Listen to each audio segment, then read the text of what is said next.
Salam teman-teman sekalian, berjumpa kembali dengan saya Arif Gule di channel TV Laskar Kristus ini. Pada kesempatan kali ini teman-teman sekalian, mari kita membahas tentang Ustadz Agustan lagi ya. Dimana teman-teman sekalian, dalam video ini dia katakan bahwa Allah itu tidak diperanakan ya, tidak diperanakan. Allah itu esa dan macam-macam lah ya, dia bahas tentang kekristenan. Dan di situ katanya, saya berani ngomong ini, saya berani dipenjarakan, saya berani dituntut gitu ya. Saya sudah siap ya, sudah siap segala-galanya. Tuhan itu tidak diperanak, tidak beranak, dan tidak diperanakan. Udah jelas. Tetapi sekali lagi, kalau di sebelah ya, poin yang pertama, Tuhan itu tampak menjelma. Kalau saya dulu sekolah teologi begini, saya kalau sekarang di sini, saya sebagai seorang pembicara ya. Kalau saya pulang, mungkin saya bawa kendaraan, itu dikatakan, oh Agus itu pak sopir ya. Terus nanti ketemu lagi pas saya di rumah sana, mungkin ya saya lagi di tempat itu kan yayasan menerima bantuan, mungkin saya mikul-mikul ya, beras mungkin ya, orang, oh Agus ini ternyata kuli misalnya, tukang angkat, tukang panggul misalnya, seperti itu. Tapi oknumnya sama Agusnya. Yang menjadi pertanyaan, Agus pembicara, Agus sopir ya, dan Agus tukang panggul itu kira-kira bisa berjalan bareng-barengan nggak? Nggak bisa kan? Nggak bisa. Yang satu saya di sini, satu ini nyetir, yang satu manggul, bareng-bareng nggak bisa. Nah, ini kejelekan mereka. Saya berani, dan ini dapat dipertanggungjawabkan. Tidak pun mereka mau tuntut, silakan. Saya sudah siap segala-galanya demi iman dan Islam.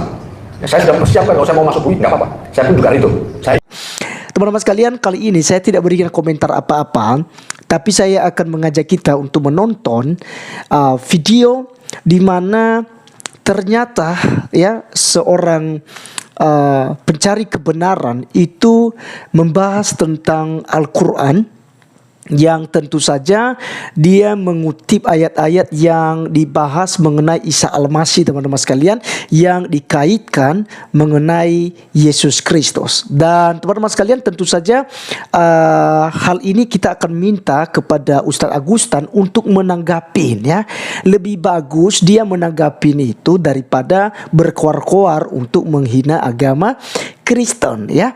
Jadi untuk itu kita langsung saja untuk melihat video dari pencari kebenaran yang membahas tentang ayat-ayat Al-Quran mengenai Isa Al-Masih sebagai Tuhan, tetapi diselewengkan, diselipkanlah dalam kurung, dimasukkanlah nabi mereka yaitu Muhammad ya.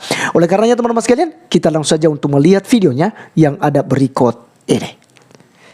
Mengapa saya membahas ayat-ayat ini? Saya membahas ini karena ada kaitannya dengan Yesus yang diimani di dalam kitab Injil yang disinggung di dalam Al-Quran yang disebut dengan nama Isa Al-Masih, tetapi dipahami secara keliru. Bukan hanya dipahami secara keliru, tetapi justru menuduh kitab Injil telah dipalsukan karena Yesus disebut Tuhan. Oleh karena itu saya akan membuktikan siapa yang mengubah artinya, supaya jangan ada dusta di antara kita. Sebagaimana dalam video saya sebelumnya, bahwa tujuan awal Muhammad adalah untuk menyebarkan Taurat dan Injil kepada orang-orang Mekah dan sekelilingnya dalam bahasa Arab, seperti yang tertulis di beberapa ayat Al-Quran Surah Al-An'am ayat 92, Quran Surah Al-Ahqaf ayat 12, Quran Surah As-Syura ayat 7, yang diperkuat oleh pernyataan surat lainnya, yaitu Quran Surah As-Syura ayat 196-197, Quran Surah Yunus ayat 94, Quran Surah Al-Ankabut ayat 46, ayat 47, dan lain-lain. Dalam pengajarannya itu masih dapat dilihat di beberapa teks asli ayat-ayat Al-Quran jika Muhammad mengakui Isa Al-Masih adalah Tuhan.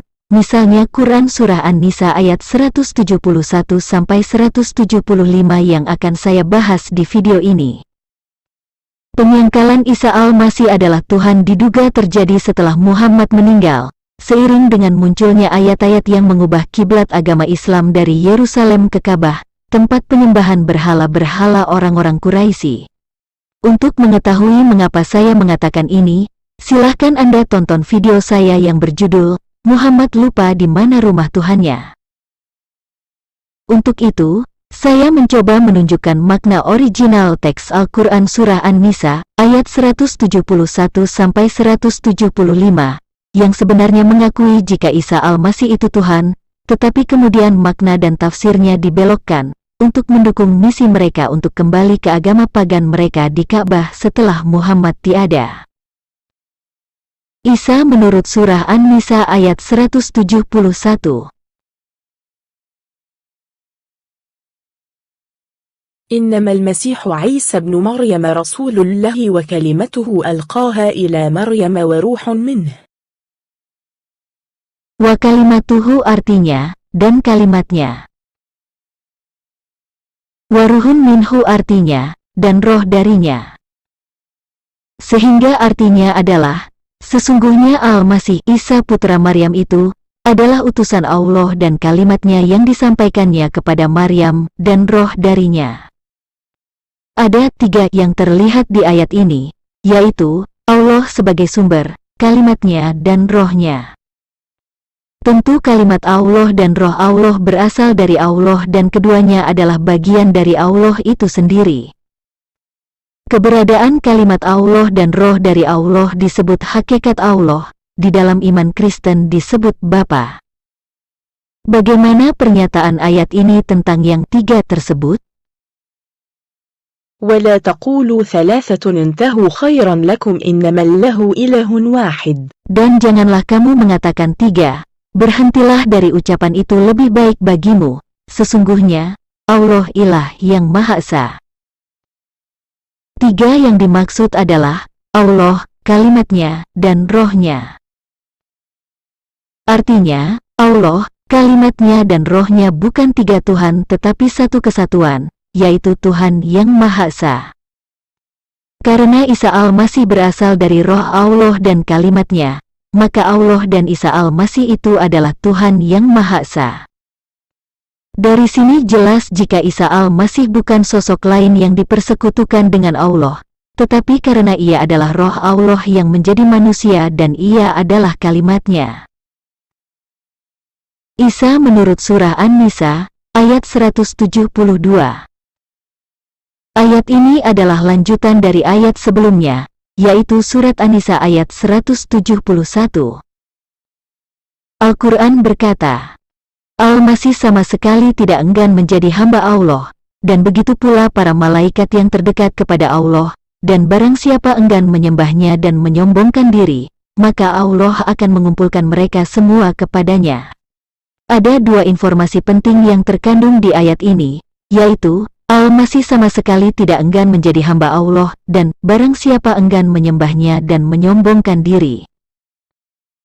Pertama, tentang Al-Masih sama sekali tidak enggan menjadi hamba Allah, artinya adalah, sesungguhnya Al-Masih itu adalah kalimat Allah yang berasal dari roh Allah yang nuzul ke bumi dan menjadi seorang manusia melalui perawan Maryam.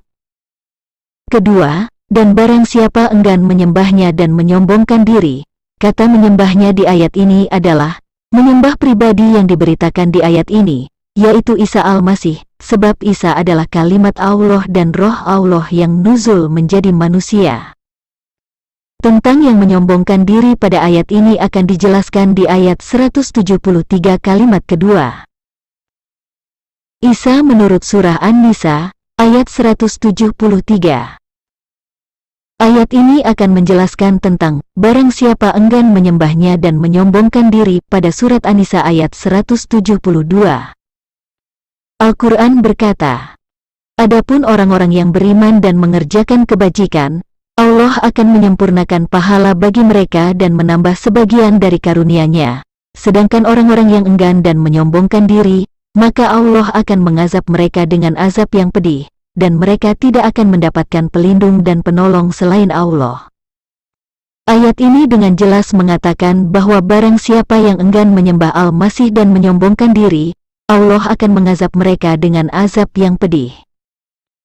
Tetapi dalam terjemahan resmi Al-Quran terdapat kata tambahan, menyembah Allah. Ini hanya sebuah tafsir yang keluar dari konteks ayat sebelumnya yang berbicara tentang Isa Al-Masih. Isa menurut surah An-Nisa ayat 174. Ayat ini masih berhubungan dengan ayat sebelumnya, yang menjelaskan tentang Al-Masih. Al-Quran berkata, wahai manusia, sesungguhnya telah sampai kepadamu bukti kebenaran dari Tuhanmu, dan telah kami turunkan kepadamu cahaya yang terang benderang.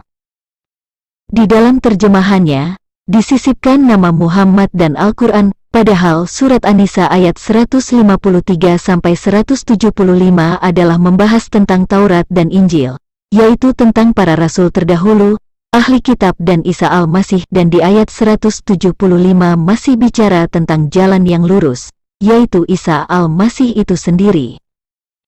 Yang dimaksud dengan bukti kebenaran dari Tuhanmu adalah kalimatnya, yaitu Isa Al-Masih, dan kalimat itulah yang menjadi cahaya yang terang benderang. Bukti kebenaran dari Tuhanmu juga disinggung di Quran Surah Maryam ayat 34 yang berkata demikian, itulah Isa putra Maryam, perkataan yang benar, yang mereka ragukan kebenarannya. Dan yang diturunkan sebagai cahaya yang terang benderang adalah yang berasal dari kalimat Allah, yaitu kitab Injil. Ini juga disebut di surat lainnya, yaitu Quran Surah Al-Ma'idah ayat 46 yang berkata, dan kami menurunkan Injil kepadanya, di dalamnya terdapat petunjuk dan cahaya. Di dalam agama Kristen, Injil itu adalah kabar baik, yang isinya adalah tentang Yesus dan perkataannya yang disebut firman Allah. Muhammad adalah manusia biasa yang memiliki dosa, bukan bukti kebenaran yang turun dari Allah. Muhammad hanyalah seorang hamba yang butuh keselamatan. Isa menurut surah An-Nisa ayat 175.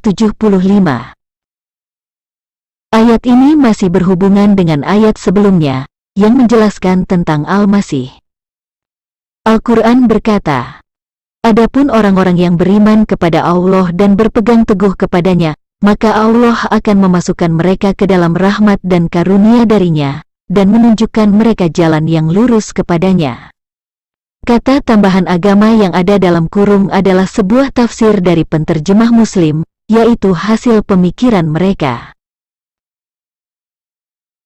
Isa Al-Masih adalah kalimat Allah yang telah turun ke tengah manusia sebagai jalan yang lurus kepada Allah. Di Quran Surah Maryam ayat 36, Quran Surah Ali Imran ayat 50-51, Quran Surah As-Sukruf ayat 61 dan ayat 64, juga dikatakan bahwa jalan yang lurus itu adalah Isa Al-Masih. Terjemahan dan tafsir para ulama Islam terhadap ayat-ayat Al-Quran yang berbicara tentang Isa Al-Masih tidak jujur, selalu dibelokkan untuk menyembunyikan keilahiannya, lalu diarahkan kepada Muhammad untuk mengangkat derajatnya. Coba bandingkan antara penjelasan video ini dengan terjemahan asli Al-Quran dan tafsirnya, sungguh sangat jauh berbeda pemahamannya. Terjemahan Al-Quran yang mereka buat adalah hasil editan, yaitu dengan menambahkan kata-kata sesuai dengan apa yang mereka pikirkan, bukan pikiran mereka yang mengikuti teks asli Al-Quran. Salah satu contoh, terjemahan Quran Surah Al-Haqqah ayat 40, dan Quran Surah At-Tawir ayat 19 menurut original teksnya adalah, sesungguhnya Al-Quran itu adalah benar-benar perkataan Rasul yang mulia. Tetapi terjemahannya berubah menjadi, sesungguhnya ia atau Al-Quran itu benar-benar wahyu yang diturunkan kepada Rasul yang mulia. Terdapat penambahan kata yang diturunkan kepada, sehingga yang tadinya hanya perkataan Rasul menjadi wahyu yang diturunkan kepada Rasul. Sebaliknya, ketika Al-Quran mengatakan Isa Al-Masih sebagai kalimatuhu, atau kalimatnya, tetapi diterjemahkan menjadi yang diciptakan dengan kalimatnya, dan ketika teks aslinya berkata, ruhun minhu, atau ruh darinya, tetapi diterjemahkan menjadi dari ruh ciptaannya. Inilah yang dilakukan oleh para ulama orang Arab yang membelokkan makna ayat Al-Quran yang sesungguhnya, lalu mereka menuduh Alkitab telah dipalsukan dan menebarkan kebencian kepada Yahudi dan Nasrani. Padahal teks asli Al-Quran yang diajarkan oleh Muhammad di masanya mengakui jika Isa Al-Masih itu adalah Tuhan, namun mereka mengubah arti ayat-ayat Al-Quran itu dan menuduh Alkitab telah dipalsukan. Wow, teman-teman sekalian. Ternyata terungkap semua teman-teman sekalian. Ya, jadi selalu disisipkan tentang nama Nabi Muhammad. Padahal teman-teman sekalian sangat jelas bahwa seharusnya di situ adalah Isa kalimatullah. Ya, jadi mereka selalu sisipkan nama Nabi mereka di situ. Ya, makanya ada dalam kurung teman-teman sekalian. Nah, jadi ini saya sarankan kepada Ustadz Ahmad Kainama, terutama Ustadz Agustan, karena itu yang saya bahas di awal video. Maka ada Ustadz Nandar, ada yang lain-lain, ya itu dibantah video itu. Ya, dalam surat An-Nisa itu jelas ya, saya juga baru tahu ini teman-teman sekalian. Ini menjadi tambahan ilmu buat saya bahwa ternyata dalam Al-Quran sebenarnya itu membahas dan membenarkan tentang ketuhanan Yesus Kristus. Hanya saja itu sudah dirubah maknanya, artinya, ya sudah kalau mereka katakan itu kan sudah dipalsukan gitu ya.